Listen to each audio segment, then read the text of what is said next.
যদি প্রথমেই জানতে চাচ্ছি মেগাস্টার শাকিব খানের আজকে বার্থডে এবং তার অপোজিটে আপনি প্রথমবারের মতো কাজ করেছেন, সেই সাথে আজকে তার বার্থডে পালনে আপনি অংশ নিয়েছেন। নিজের ভিতর থেকে কেমন লাগছে এরকম বাংলাদেশের একজন সুপারস্টারের বার্থডে পালনে আপনি সংযুক্ত থাকতে পেরেছেন?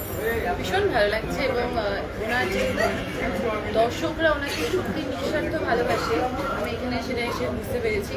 খুব খুব ভালো লাগছে। আশা রাখবো উনি জীবনে অনেক ভালো থাকবেন, সুস্থ থাকবেন, আনন্দ থাকবেন। দিদি, এর আগে আপনার কখনো এরকম এক্সপিরিয়েন্স হয়েছে কিনা আমি জানি না, যে তার এত বড় একটা ফ্যান বেজের সাথে একসাথে আপনি কেক কাটতেন। এই অভিজ্ঞতাটা আসলে আপনাকে কতটুকু ইন্সপিরেশন দেবে? কারণ মেগাস্টার সুপারস্টার শাকিব খানের একটা বড় ফ্যান বেজ আছে, যার সঙ্গে আজকে আপনি কেক কাটলেন, এটা আপনার কাছে কেমন অনুভূতি? যে বললাম, আমি এখানে এসে বুঝতে পারলাম যে সত্যি এই ভালোবাসাটা নিঃস্বার্থ এবং সত্যি তোমরা তোমাদের দেশের মেগাস্টারকে খুব ভালোবাসো, তাই এরকম একটা এত সুন্দর আয়োজন করেছো তোমরা এবং তোমাদের অসংখ্য ধন্যবাদ। বেশ বেশ ভালো আছে, আমি তো খুব এনজয় করলাম বিষয়টা। প্রিন্স সিনেমাতে আপনি চরিত্রে অভিনয় করেছেন, যতটুকু আমরা জানি, সোনিয়া চরিত্রে অভিনয় করেছেন।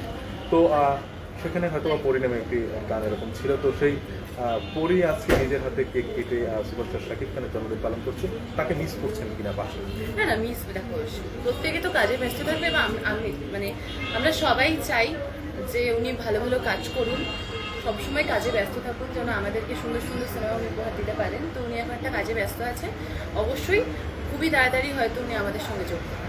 আমাদের মাধ্যমে তাকে কিছু বলার আছে কিনা বা এই জন্মদিন উপলক্ষে? আমি বলেছি বহুবার যে উনি ভীষণ ভালো থাকুন, আমি চাই ভীষণ ভালো থাকুন, আমি চাই সুস্থ থাকবেন এবং আমাদের এরকম ভালো ভালো সিনেমা। আমরা যদি একটু কাজের প্রসঙ্গে আছি, যেহেতু আপনি অনেকগুলো জায়গায় কথা বলেছেন, আপনি নিজেও ক্লান্ত, তারপর একটু জানতে চাচ্ছি আসলে প্রিন্স সিনেমার যে জোয়ারটা আপনি বাংলাদেশে এসে দেখলেন, আপনার কাছে এই জোয়ারটা কেমন লেগেছে একজন ব্যক্তি হিসেবে? ভীষণ ভীষণ ভালো লেগেছে।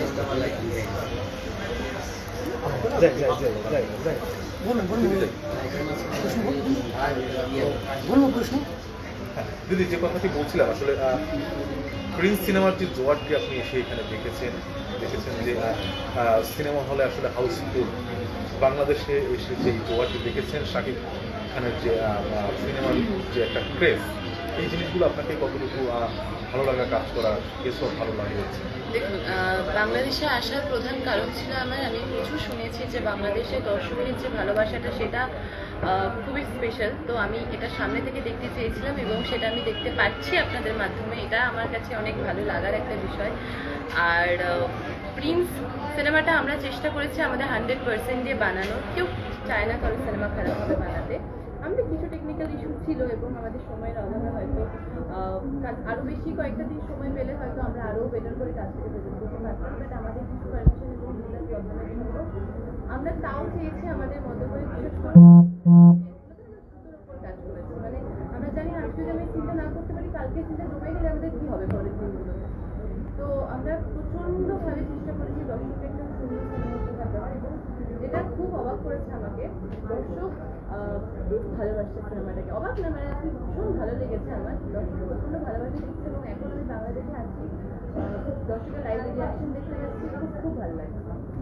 যদি এর আগে আপনাকে এই কোশ্চেনটি করা হয়েছিল, ইন্ডিয়াতে আসলে মেগাস্টার শাকিব খানের জনপ্রিয়তা কতটুকু রয়েছে? খুব জনপ্রিয়তা আছে, কাজ করেছি ইন্ডিয়াতে। মানে তার সাথে যখন কাজের কথা হয়েছে, তার আগে তো আপনি বলেছেন যে বেশ কিছু সিনেমা তার দেখেছেন, আসলে সেই সিনেমাগুলো দেখার কারণটা কি ছিল?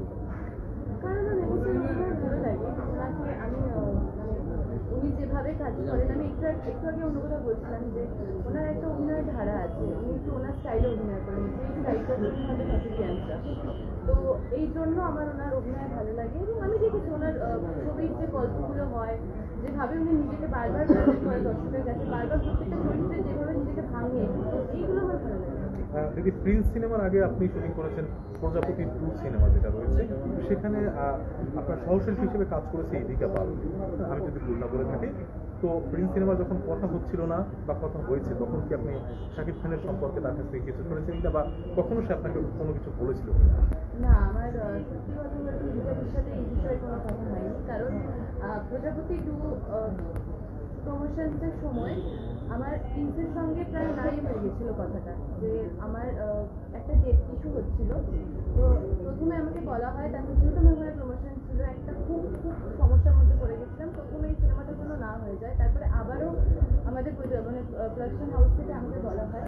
তো এবার আমি না এই কাজটা খুব মন থেকে করতে চেয়েছিলাম। এই কাজের গল্প বা এই গল্পে আমার চরিত্র আমাকে খুব খুব টেনেছিল।